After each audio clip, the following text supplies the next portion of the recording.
Welcome to the first of my Learning to Read Thai video tutorials. Today my Thai assistant will be Pom. สวัสดีค่ะ I'm quite happy to teach foreigners the basics of learning to read Thai. In fact, I think I can do a better job than most Thais. The reason being that the rote learning system in Thai schools means that Thais just remember things without really understanding why things are. So my experience was that whenever I asked a question to a Thai person, they couldn't answer. Speaking is an entirely different thing. Any foreigner who learns a second language at an advanced stage, I was 42 when I started to learn Thai, speaks with an accent. And with Thai, you've also got the problem with tones. So I know when I speak Thai, I have an accent and I get most of my tones wrong. So rather than subject you to my bad Thai, I'm going to try to do all of these tutorials with a Thai assistant so you get the right tones. Okay, let's begin. For my first tutorial, I'm only going to look at one Thai consonant. The idea of each tutorial is not to do a lot because I think that might scare people off. We'll just do little bits, small building blocks, and hopefully that will build into something quite big. So just one Thai consonant today. What I'm mainly going to be talking about is fundamentals of Thai consonants. And the first one is that Thai consonants make a different sound dependent on whether they're used as an initial or final consonant. The first example I'll give you is the standard Thai greeting, which you may know, which is Sawasdi.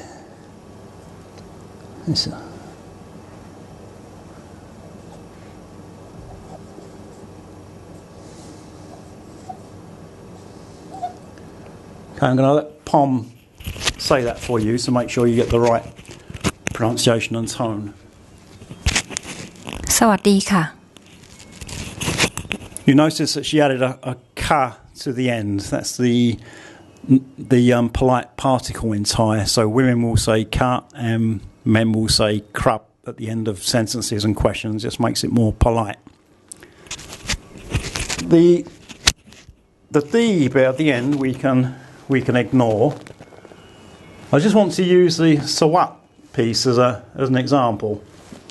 So what you'll see is the same consonant at the beginning, at the end. But when you hear sawat, you can hear that it's an S at the front and a T at the end. And that's quite important. It doesn't happen with every Thai consonant, but it happens with quite a few.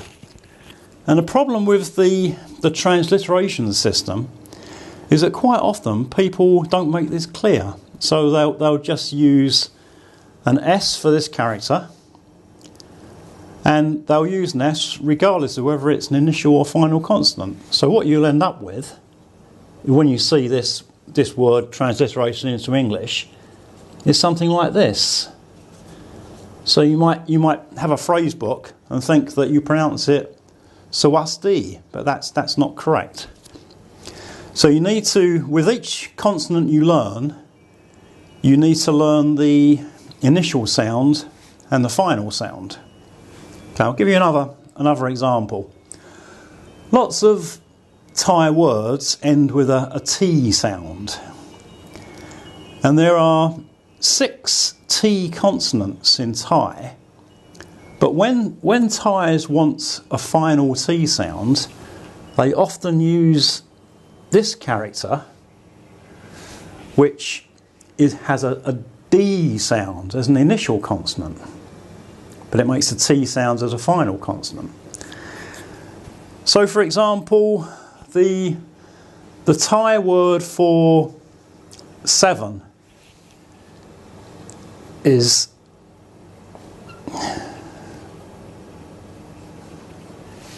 jet. I'll get Pom to pronounce that for you again so you get the right pronunciation. เจ็ด Say again, Pom. เจ็ด You can hear that the final sound is a T sound, but it's written with this character called dordek, which has a D sound as an initial consonant. So what you find in some transliteration systems is that they write it like this, Jed. And the only Jed I know is in the Beverly Hillbillies, Jed Clampett. I'm not sure if you can, this is very clear in this book, but this is a phrase book I've got. And here you can see that word has been written J-E-D. Again, the Thai word for ant is mod. It's quite a simple word. In many Thai words, there's no written vowel, so there'll be a vowel sound, which is no sound, but it's not written. So this word for ant is just an M sound, and this character, which makes a D sound, as an initial consonant. So what you'll find is people often write it as mod, but because this character becomes a T sound as a final consonant, it's actually more accurate to write it mod. This reading Thai is very useful. I was wandering around yesterday and I found that I could read everything at street level, so it's extremely useful. But that's not the reason I began learning. The real reason was because I got so frustrated with transliteration, because I saw this kind of thing. And what I read wasn't the same as what I heard. One of the other big problems you see is with this character. Okay, it makes an L sound as an initial consonant and an N sound as a final consonant. Thais use quite a few English words and they transliterate into Thai language. So if the word ends with an L, such as ball, they will transliterate into their language. But because of the way Thai works, this becomes an N. So ball will become bon. Central department store becomes centran. When Americans want to pay for their restaurant meal, they ask for the check. When Brits want to pay, they ask for the bill. Thais ask for both. They ask for check bill. The problem is that bill in Thai is transliterated something like this. And this letter becomes an M, so bill becomes bin. So they ask for check bin. So that's the first fundamental thing you need to know about Thai consonants, is that the sound of many Thai consonants changes dependent on whether it's a final or an initial consonant. The second fundamental of Thai consonants is that there are separate consonants for aspirated and non-aspirated sounds, which aren't in English. In English, we just use the same consonant. Let me give you an example. If we write put and super, if you put your hand over your mouth when you say put, you should feel a puff of air for the P in put, because it's aspirated. But you don't feel a puff of air for the P in super, because it's not aspirated. Same consonant. In Thai, there are different consonants. And this applies to P, K, and T sounds. Now, what's very confusing about the transliteration system is that whoever devised it decided to put an H after each of these letters to indicate the sound was aspirated. So there's a PH, KH, and TH. Now the problem, to me, as an English reader, is that a PH makes an F sound, and a TH is not an aspirated T, it's the TH in this or the TH in thing. And the other problem is that, to me, a K and an H, as in khaki, is an aspirated K, the same as a K without an H. So this is another reason why the transliteration system is very confusing. The third fundamental about Thai consonants is that when Thai consonants are used as a final consonant, they aren't released. What do I mean by this? What I mean, it applies to the three consonants we just seen, P's, K's and T's. If an English word ends with a K sound, like back, when I pronounce it, it's almost as if the word has two syllables. So I say back, and then there's an expulsion of air for the K, back, because I release that final K sound. With Thai, that doesn't happen. So I'm going to get Pom to help now with pronunciation. So first I'm going to write the Thai word for difficult. Okay, this has an unreleased K sound at the end. ยาก ยาก ยาก The next one is the Thai word for lots or many.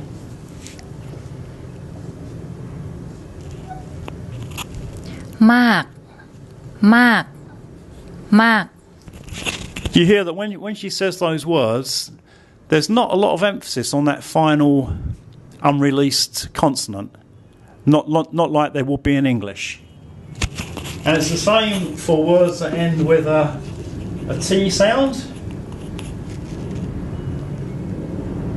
This is the word to reduce or discount. ลด ลด ลด And this is the word for a relative.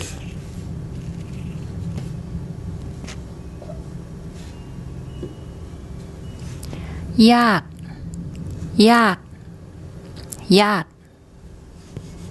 So that's the unreleased K and unreleased T sounds covered. Now we'll do the unreleased P.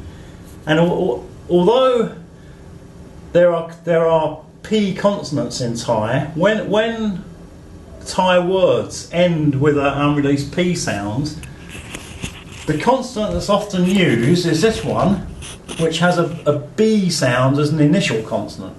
So it's a B as an initial and a P as a final. And again, when you hear Pom pronounce a word with an unreleased P final consonant, you'll hear how it's different to the English pronunciation. This word means to hurry. รีบ รีบ รีบ Okay. This word is the polite male particle that you've just heard me talk about. ครับ ครับ ครับ And I'm just about to erase these words on my whiteboard. And this is the Thai word to erase. ลบ ลบ ลบ So what you should have heard then from Pom is the correct unreleased pronunciation of final consonants in Thai.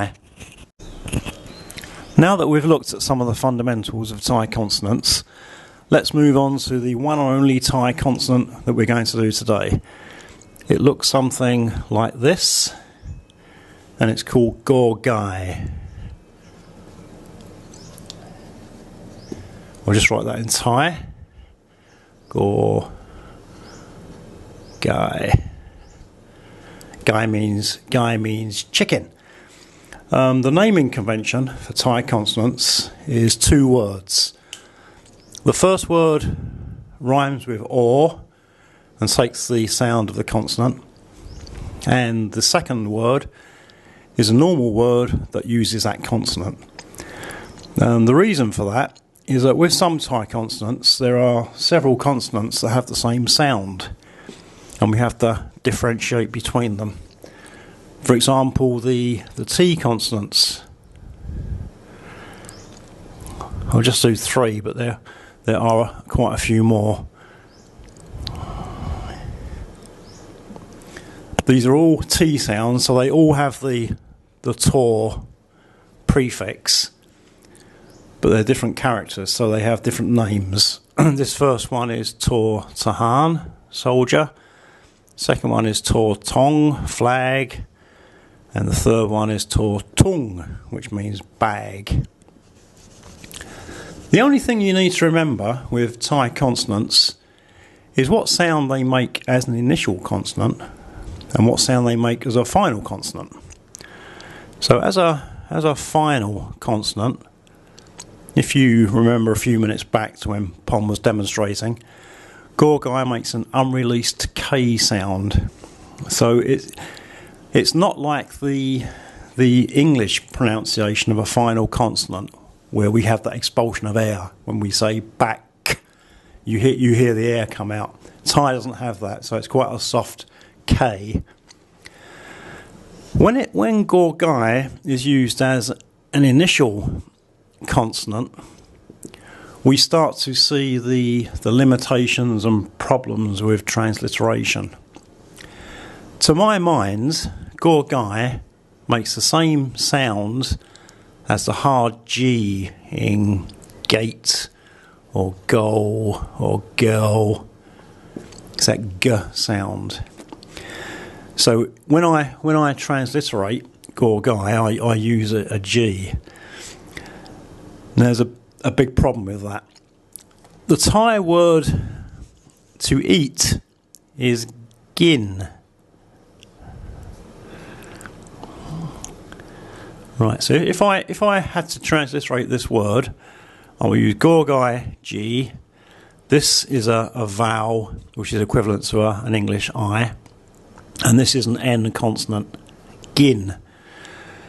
Now straight away you will see the problem. For English readers, when they see G-I-N, they will think of an alcoholic drink and they will pronounce it gin, because a G in English can have two sounds. It can sound like a G, as in giraffe or germ. So that's a big problem. The person or people who devised the transliteration system decided that Gorgo is a non-aspirated K. They say it's like the sound of the K in whisker, which it is really. If you do the old hand in front of the mouth trick again and say these two words, this K is aspirated, so you will feel a puff of air when you say the K in kite. But when you say whisker, you won't feel the puff of air when you say the K in whisker. And to differentiate between aspirated and non-aspirated Ks, they decided that they would write an H after the K when it's aspirated. Now, the problem I have is that KH and K to me is the same. If I see khaki, that's an aspirated K. If I see king, that's an aspirated K. So the way the transliteration system would deal with the word to eat would be kin. Kin. But that's not right. It's not the same as the kin in family. It's gin. So there's a big problem with transliteration. And this also happens with T's and P's as well. So when you add an H after a T, English speakers will think of the TH in this or thing, and PH they will change to F. So it's a big problem. There are many reasons for learning to read Thai. One of the biggest and the main motivation for me learning was just to get away from transliteration, because it's a horrible mess and it's very confusing. Let me give you a few examples of how transliteration confuses foreigners, because whenever I hear foreigners say these words, they always say them wrong. The first is this one.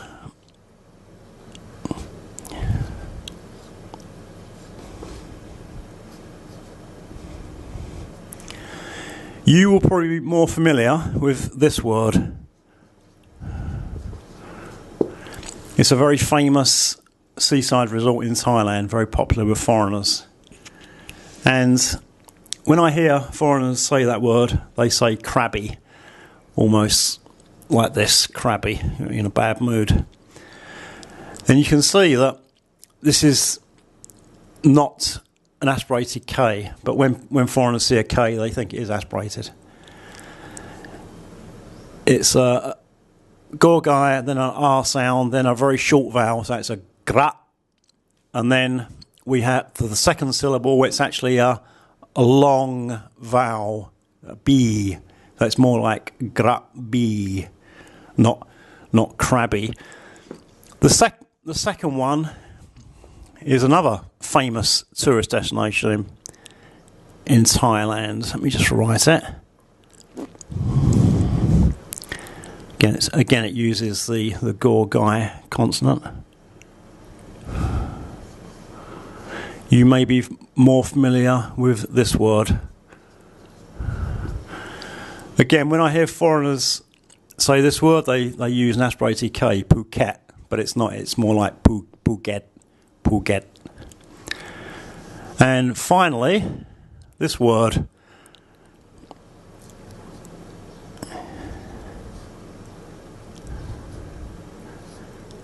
This is the Thai word for island, and as you probably know, there are many islands in Thailand, but whenever I hear a foreigner say this word, they always get it wrong, very wrong, because the standard transliteration is this, and they say coal, and it sounds nothing like coal. Coal samui, no. Here we've got Gorgo again, and this is actually the initial consonant. These three characters, 1, 2, 3, all combine to make one vowel, and they surround the initial consonant. And the sound they make is a very short ot sound. So the actual pronunciation is more like got. If you think of the English word got and just remove the T, so you get got, that's a lot closer than coal, which is nothing like the pronunciation. I will get Pom to demonstrate so you can hear this from a native speaker. The first one. กระบี่กระบี่กระบี่ And second one. ภูเก็ตภูเก็ตภูเก็ต And third one. เกาะเกาะเกาะ